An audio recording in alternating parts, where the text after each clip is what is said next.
원숭이는 사람들처럼 퍼즐 맞추는 것을 좋아한다고 합니다. 퍼즐 하나 다 풀면 다른 것을 달라고 조르기까지 한답니다. 그래서 다른 퍼즐을 주면 그것도 또 열심히 푼다고 합니다. 이런 과정을 몇 번 되풀이한 뒤에 원숭이에게 퍼즐과 동시에 바나나를 함께 줬습니다. 뜻밖의 바나나까지 덤으로 얻었으니까 얼마나 신이 날까요? 이렇게 원숭이는 더 열심히 퍼즐을 푼다고 합니다. 몇 번 이 일을 반복한 뒤에 다시 처음처럼 원숭이에게 바나나는 안 주고 퍼즐만 줬더랬습니다. 그러면 이 원숭이는 어떤 반응을 보일까요? 자, 이것은 실제로 원숭이를 데리고 한 유명한 실험입니다. 이 원숭이는 바나나에 상관없이 계속해서 본인이 좋아하는 퍼즐을 신나게 풀까요? 아니면 퍼즐 푸는 행동을 멈출까요? 어떻게 이렇게 잘하세요? 예상하시다시피 여러분들이 말씀하신 것처럼 원숭이는 더 이상 퍼즐을 풀지 않는다고 합니다. 혹시 여러분이 그런 건 아닌가요? 여기서 나오는 용어가 내재적 동기와 외재적 동기라는 말입니다. 처음에 원숭이는 내재적 동기에 의해서 퍼즐을 풀었습니다.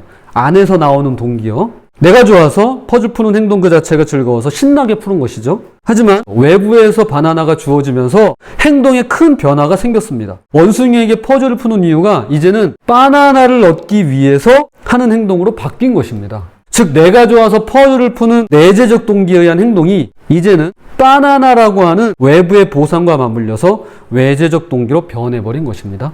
이와는 정반대로 외재적인 동기, 외부에서 오는 어떤 보상이나 자극에 큰 의미를 두지 않는 경우도 있습니다. 지난 6월입니다. 4년마다 열리는 북미 최고의 피아노 경연대회 반 클라이본 콩쿠르에서 18살 임윤찬 군이 우승을 했습니다.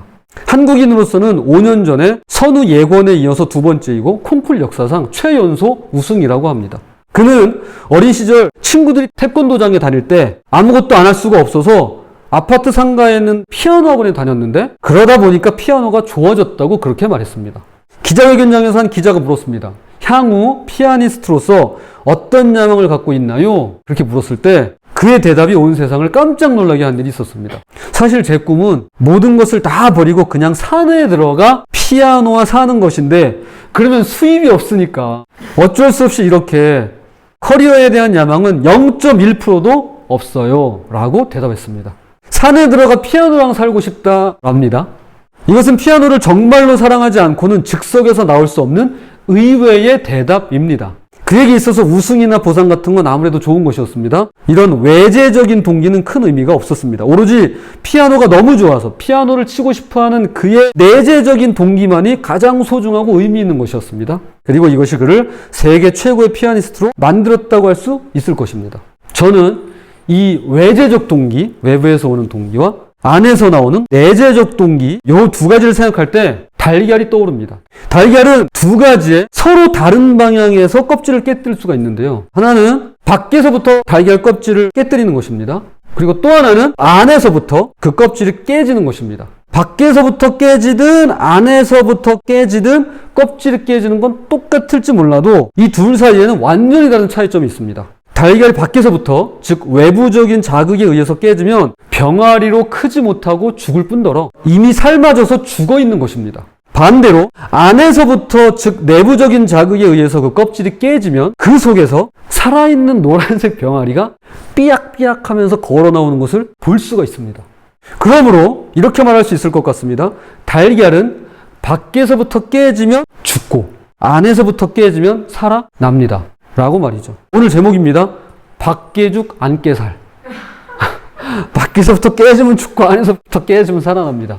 밖깨죽 안깨살. 자, 오늘 본문은 두 가지의 직분을 소개합니다. 고린도후서 3장 9절입니다. 정죄의 직분도 영광이 있은즉 의의 직분은 영광이 더욱 넘치리라. 하나는 정죄의 직분이고 또 하나는 영의 직분이라고도 하는 의의 직분입니다. 정죄가 직분을 가진다는 말에 혼란스러운 분도 계실 테지만 정죄도 직분이 될 수 있다고 성경은 말씀합니다. 정죄의 순기능을 통해서 하나님은 그분의 영광을 드러내십니다. 먼저 정죄가 직분이 되는 배경을 고린도 교회 상황과 사도 바울이 보낸 편지의 내용으로 간략하게 살펴보겠습니다. 처음 고린도를 방문한 바울은 천막을 만들면서 스스로 생계를 유지하는 한편 적대자들의 공격에 맞서서 힘겹게 복음을 증언했습니다. 마침내 바울과 실로아노와 디모데를 중심으로 고린도라고 하는 도시에 교회가 세워지고 바울은 수리아와 예루살렘으로 돌아갑니다. 그 후 고린도 교회에 첫 번째 편지를 보냅니다. 고린도 교회의 성적 타락을 경고하고 부도덕한 사람들과 사귀지 말라고 권한 내용인데 이 편지는 발견되지 않았습니다. 이에 바울은 에베소에서 두 번째 편지를 씁니다. 이것이 고린도 전서입니다. 그가 보낸 첫 번째 편지의 의도가 충분히 전달되지 못했고 상황이 더 악화되었기 때문이었습니다. 이때 바울은 이 두 번째 편지인 고린도 전서를 보내고 그 결과를 초조하게 기다리고 있었습니다. 교회 상황이 나아지기를 바라면서 말이죠. 하지만 교회에서는 계속해서 논쟁이 난무했고 성적인 부도덕에 대한 비난은 성도들 사이에서 그칠 줄을 몰랐습니다.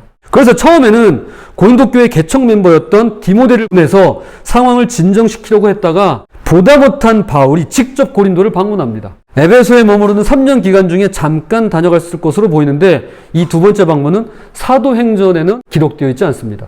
안타깝게도 그의 방문 결과는 좋지 않게 끝났습니다. 고린도후서 2장 1절의 기록대로 근심 중에 나아간 방문이 되고 말았던 것입니다. 바울이 떠난 후 고린도 교회 안에서 일어나는 성도 간의 불일치는 이제 걷잡을 수 없을 정도로 커지게 되었습니다. 그는 결국 세 번째 편지를 씁니다. 이것을 고린도후서 2장 4절에서는 많은 눈물로 쓴 편지라고 고백합니다. 편지를 보내야 할지 말아야 할지 고민했을 정도로 심하게 교회를 나누라는 내용이 그 안에 들어있었습니다. 그런데 감사하게도 편지에 효과가 있었습니다. 일부 성도들이 자기 행위를 회개하고 돌이키게 된 일이 있었던 것입니다. 이때 마게도냐에서 어려움과 환난 중에 전도 사역을 하고 있었던 바울은 이 소식을 직접 들고 찾아온 디도의 방문에 크게 안도를 하면서 이제 네 번째 편지를 쓰게 되는데 그것이 바로 고린도 후서입니다. 사도 바울의 편지는 고린도 교회 성도들을 근심하게 만들었습니다. 왜냐하면 편지를 통해서 직설적으로 소위 뼈 때리는 말로 성도들의 죄를 고발했기 때문입니다. 죄송합니다. 이런 표현 써서 까발렸기 때문에 그렇습니다. 그는 이런 죄를 사탄에게 내어주었다. 하나님이 그 사람을 멸하시리라 라고 무섭게 그리고 무겁게 정죄하기도 했습니다. 그는 한때 이것을 후회했었다고 말합니다. 고린도후서 7장 8절 9절입니다. 그러므로 내가 편지로 너희를 근심하게 한 것을 후회하였으나 지금은 후회하지 아니함은 그 편지가 너희로 잠시만 근심하게 한 줄을 알미라. 내가 지금 기뻐함은 너희로 근심하게 한 까닭이 아니요 도리어 너희가 근심함으로 회개함에 이른 까닭이라. 너희가 하나님의 뜻대로 근심하게 된 것은 우리에게서 아무 해도 받지 않게 하려 함이라. 한때는 후회했지만 지금은 후회하지 않고 오히려 기뻐할 수 있는데요. 성도들을 두려워 떨게 만들고 근심하게 만들어서 기쁜 것이 아니라 막 벌벌 떨게 만든 게 기쁜 게 아니라 그거 보면서 막 쾌감을 느낀 게 아니라 사람들이 정죄를 받아서 근심 가운데 있으면서도 결국에는 돌이켜서 회개의 길로 나아갔기 때문에 그것이 기쁘다고 말합니다. 이것이 정죄의 직분이 하는 역할이라고 할 수 있겠습니다. 정죄란 헬라어로 카타크리마라고 하는데 이것은 저주의 판결을 뜻하는 말입니다. 판사가 법정에서 최종적으로 사형 선고를 내리는 것입니다. 한마디로 그런 거죠. 넌 죽어. 이거예요. 이렇듯 정죄의 직분은 사형을 선고하고 죽음을 선포하는 일입니다. 이것이 모세를 통해 주어진 율법이 하는 일이요 거기에 적힌 조문이 하는 일입니다. 자, 6절입니다. 율법 조문은 죽이는 것이요. 7절입니다. 돌에 써서 새긴 죽게 하는 율법 조문의 직분이라고 말이죠. 여기까지가 정죄의 직분이 하는 일입니다. 깨달아 돌이켜 회개의 길로 가는 것은 또 다른 문제예요. 그렇게 할 수도 있고 그렇게 하지 않을 수도 있는 거예요. 자, 그럼 여기서 정죄의 직분은 외재적 동기와 내재적 동기 중에 무엇에 해당된다고 볼 수 있을까요? 의당 외재적 동기라고 할 수 있을 것입니다. 왜냐하면 모세처럼 율법으로 죄를 깨닫게 하거나 죽음을 선고할 수 있으며 또한 사도 바울이 고린도 교회에 보낸 편지에서처럼 사람들의 죄를 고발하고 지적하는 일이기 때문입니다. 그리고 이것을 제가 좋아하는 달걀에 비유해보자면 바깥에서 껍질을 깨뜨리고자 하는 외부적인 어떤 자극이라고 볼 수 있을 것입니다. 왜냐하면 우리를 외부에서 압박하고 우리에게 죽음을 선고하며 결국 그 율법에 따라 죽게 될 운명임을 알려주기 때문에 그러합니다. 출애굽 당시 모세가 돌판에 새겨진 십계명을 들고 이스라엘 백성들에게 돌아왔을 때 그의 얼굴에선 광채가 났습니다. 그래서 사람들은 그를 두려워하며 가까이 하지 못했습니다. 그렇게 한동안 모세는 하나님을 대할 때를 제외하고는 평소에 수건으로 얼굴을 가리고 지내야만 했다고 성경은 말씀합니다. 왜냐하면 그가 받아온 계명과 율법이 사람들의 죄를 고발하고 죽음을 선고하는 정죄의 직분을 가지고 있었기 때문입니다. 그리고 이것은 얼굴에 광채가 날 정도로 영광스러운 일이었던 것입니다. 고린도후서 3장 7절 8절입니다. 돌에 써서 새긴 죽게 하는 율법 조문의 직분도 영광이 있어 이스라엘 자손들은 모세의 얼굴에 없어질 영광 때문에도 그 얼굴을 주목하지 못하였거든 하물며 영의 직분은 더욱 영광이 있지 아니하겠느냐. 사도 바울의 말처럼 외재적인 동기에 의해서 작동되는 정죄의 직분도 모세의 얼굴이 빛난 것처럼 광채가 날 정도로 영광스러웠다고 한다면 가령 스스로 돌이켜 회개의 길로 걸어가겠다고 하는 내재적인 동기에 의해서 일어나는 영의 직분 또는 의의 직분은 얼마나 큰 영광이 될 수 있을까요? 외부나 바깥에서 오는 어떤 보상이나 체벌에 따른 동기부여에는 분명 일정한 효과가 있습니다. 그래서 그런 것들을 종종 활용합니다. 최근에 저희 자녀들에게 포도송이 그림에다가 참 잘했어요 스티커를 다 모으면 본인이 원하는 선물을 사주겠다고 약속한 일이 있었습니다. 그러면 선물이라고 하는 보상이 강한 동기부여를 가져와 실제로 스티커를 다 모으기도 하더라고요. 그렇죠. 다 모았죠. 예. 그러나 이거 오래가지 못합니다. 이거 영원하지 않아요. 언제까지 이거 할 수 있을까요? 대학교? 고등학교? 중학교? 이거 언제까지 할 수 있을까요? 이때까지 포도송이 스티커 붙이는 거 할 수 있을까요? 저 어렸을 때 매년 교회가 이렇게 했습니다. 새벽 기도 나오면 붙여주고, 주일 예배 나오면 붙여주고, 저녁 예배 나오면 붙여주고, 수요 예배 나오면 붙여주고, 금요 기도에 나오면 붙여주고, 하여튼 올 때마다 붙여줬습니다. 어떻게 하나씩 붙여드릴까요? 속회별로 시상하고 1등 뽑아서 상 주고 이걸 매년 했더랬습니다. 빠지지 말고 계속 나오도록 동기부여를 해주는 것이지만 이것은 결국 외부에서 오는 외재적인 동기일 뿐입니다. 내재적인 내 안에서 일어나는 동기를 발휘하지 못하게 막을 수도 있는 것이죠. 어쩌면 이것은 껍질을 밖에서 깨뜨리는 결과를 가져올 수 있습니다. 안에서부터 스스로 깨고 나올 수 있는 기회를 주고 시간을 주면서 인내하고 고민해야 하는데 그걸 기다리지 못하고 용납하지 않는 것이죠. 15년이 지난 지금도 후회가 되는 일이 하나 있습니다. 제가 전도사 시절인데요. 저희 첫째 아이가 태어난 지 얼마 안 되었을 때예요. 제가 일하던 교회에서 몇 가정씩 나눠서 예배를 드리는 속회라는 것이 있었습니다. 그중 제가 한 속회 인도를 맡았고요. 싱글맘이신 한 분이 저희 속동원이었습니다. 그런데 이분이 한 번, 두 번 빠지면서 계속 나오질 않으시는 겁니다. 이게 이제 인도자가 되다 보니까 매주 연락을 드리거든요. 근데 이제 그럴 때마다 안 오시는 거예요. 게다가 예배도 나오질 않는 겁니다. 그런데 어느 날 우연히 집 근처에서 마주쳤어요. 그 당시 또렷하게 기억나는 몇 가지가 있습니다. 어두운 저녁이었고요. 꽤 오랫동안 그 자리에 서서 이야기를 했습니다. 그리고 제가 그때요, 정죄하는 표현들을 많이 썼습니다. 그렇게 보이지 않죠? 아닌가? 제가요, 잘했습니다. 제 아내도 그 자리에 함께 있었는데요. 제가 딱딱하고 엄하게 이야기한 것이 기억이 난다고 하더라고요. 저는 계속해서 교회에 나와야 하고 속회에 참석해야 한다고 말하는데 이분은 병원에 왔다 갔다 하느라 바빠서 못 간다고 하고 그러면서 또 주님 없이는 못 산다고 말하고 저는 거기다 대고 교회에 빠지는데 그건 믿음이 아니라고 말하고 주님 없이 못 산다면 예배와 모임에 빠지지 말아야 한다고 말하고 계속 이런 식으로 의견은 좁혀지지 않고 공감은 1도 없는 그런 무한 반복되는 대화를 계속 했더랬습니다. 당연히 분위기는 내내 무거웠습니다. 헤어질 때도 무거웠고요. 그 뒤로 어떻게 됐을까요? 그분은 계속 나오지 않았습니다. 어쩌다 한번 예배에 나오고 속회에서는 전혀 뵐 수가 없었습니다. 그분과의 대화 이후로 크게 깨달은 것이 하나 있습니다. 저는 그 당시에 그분을 위한답시고 말했다고 하지만 그것은 제 생각일 뿐이었습니다. 그건 제 생각이었어요. 아마도 그분에겐 큰 상처가 되었을지도 모를 일입니다.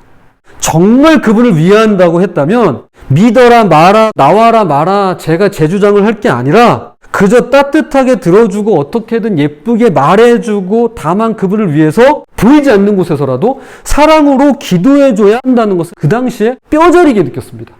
가끔 주변에서요, 신앙에 대해서 강하게 주장하시는 분들을 만날 때가 있습니다. 그분들은 정죄하는 표현을 빠뜨리지 않으십니다. 그럴 때마다 그 당시 집사님께 무례하게 굴었던 제 모습이 떠오릅니다. 제가 고린도후서 3장 9절을 현대인의 성경으로 읽어드리겠습니다. 사람을 죄인으로 만드는 직분이 영광스럽다면 사람을 의롭게 하는 직분은 더욱 영광스러운 것입니다. 다시 한번요. 사람을 죄인으로 만드는 직분이 영광스럽다면 사람을 의롭게 하는 직분은 더욱 영광스러운 것입니다. 여러분, 정죄의 직분이라는 거요, 다른 거 아닙니다. 사람을 죄인 만드는 거예요. 이거 다른 거 아니에요. 사람을 죄인으로 만드는 거, 그게 정죄의 직분입니다. 15년 전 제가 했던 일이 바로 이것이었습니다. 이것도 영광이라면 영광일 것입니다. 그러나 이보다 더욱더 큰 영광스러운 직분이 있다고 하는데요. 그것이 뭔가요? 바로 사람을 의롭게 하는 직분입니다. 사람을 죄인으로 만드는 직분이 영광스럽다면 사람을 의롭게 하는 직분은 얼마나 영광스러울까요? 그리고 이것은 내 속에 계시는 성령님께서 행하시는 의의 통치를 통해서 이루어진다고 성경은 말씀합니다. 똑같은 본문을 메시지 성경을 읽어드리겠습니다. 한번 들어보세요. 율법에 의해 이루어진 정죄의 통치가 인상적이었다면 성령에 의해 이루어지는 의의 통치는 얼마나 더 인상적이겠습니까? 그때 제가 했던 것은 율법에 따라서 정죄했던 것이었습니다. 이것이 정죄의 직분이었어요. 그 사람을 죄인으로 만드는, 그러나 그것보다 더 영광스러운 직분이 있다는 것입니다. 바로 성령에 의해서 이루어지는 그 사람을 의롭게 만드는 직분이라는 것입니다. 외제적 동기인 율법에 따라 사람을 죄인으로 만드는 정죄 직분도 영광스럽지만 내 속에서 내재적 동기를 일으키시는 성령에 따라서 상대방을, 다른 이들을 의롭게 하는 의의 직분, 영의 직분을 가지고 살아갈 수 있다면 그분께 얼마나 큰 영광이 될까요? 제가 이제 말씀의 결론을 맺겠습니다. 청송감호소에서 수많은 흉악범들에게 복음을 전하고 주님께로 이끄신 박효진 장로님의 에피소드를 소개하는 것으로 말씀을 마치도록 하겠습니다. 오래전 남쪽 어느 지방에서 3일간 부흥회를 했대었답니다. 이틀째 되는 날 한참 재미있고 은혜롭게 잘 진행되고 있는데 갑자기 앞쪽에 앉아있던 여성 한 분이 벌떡 일어나서는, 이쪽으로 하겠습니다. 벌떡 일어나서는 입에도 담지 못할 욕을 막 내뱉더라는 겁니다. 그 뒤를 보면서 막 내뱉더라는 거죠. 막 신발 이러면서 막 했다는 거예요. 막 차마 말로 옮기기조차 더러운 욕을 온 회중을 향해서 막 쏟아내는데 부흥집회고 뭐고 그냥 난장판이 돼버린 거예요. 그때 이제 가까이 있던 장로님이 벌떡 일어나서 여자분을 말리려고 이렇게 다가가는데 갑자기 이 여자분이 휙 돌아보더니 눈이 이렇게 뒤집히더라는 거예요. 그러면서 이 장로님을 손가락으로 딱 가리키면서 네가 장로야? 네가 장로야? 거짓말을 입에 달고 살고 누구누구하고 바람 피우라네!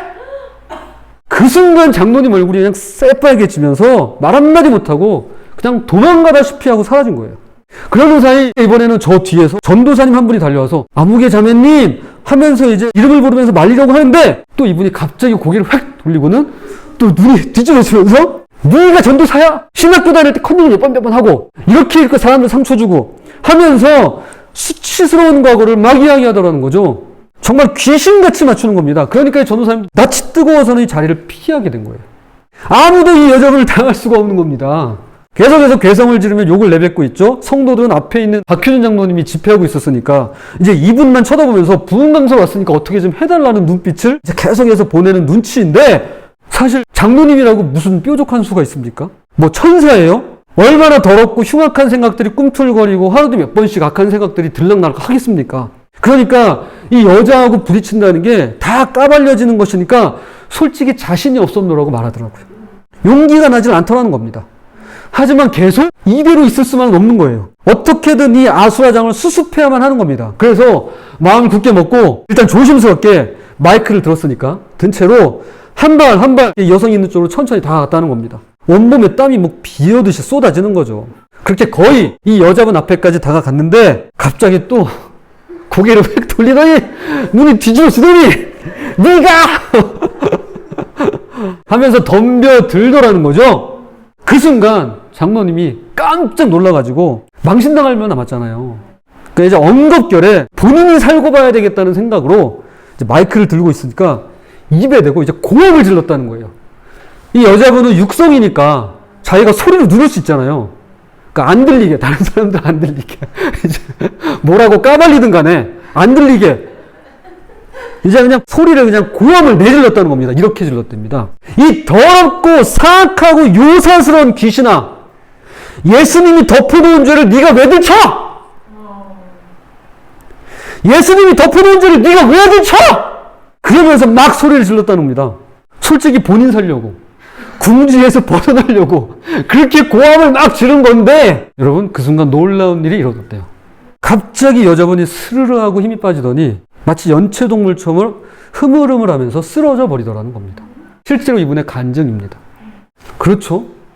여러분 이게 복음이고 이게 진리입니다. 예수님께서 피로 덮은 죄를 왜 네가 들춰내? 아무리 정죄의 직분이 영광스러워도 의의 직분만은 못합니다. 사람을 죄인으로 만드는 직분도 영광스러운 일입니다. 그러나 성령님을 따라서 사람을 의롭게 만드는 직분만은 못한 것입니다. 바라기는 율법으로 무장한 채 껍질을 바깥에서부터 깨뜨리고자 다른 지체에게 죽음을 선고하는, 오늘 제목이죠. 박깨죽. 밖에서 깨지면 죽습니다. 박깨죽 대신에 성령의 도우심으로 내 안에서 나부터 깨뜨리고 나와서 주님의 생명으로만 살아나고 살아가시는 안깨살, 안에서부터 깨져서 살아나는 저와 여러분이 되시기를 주님의 이름으로 축복합니다. 자, 기도하겠습니다.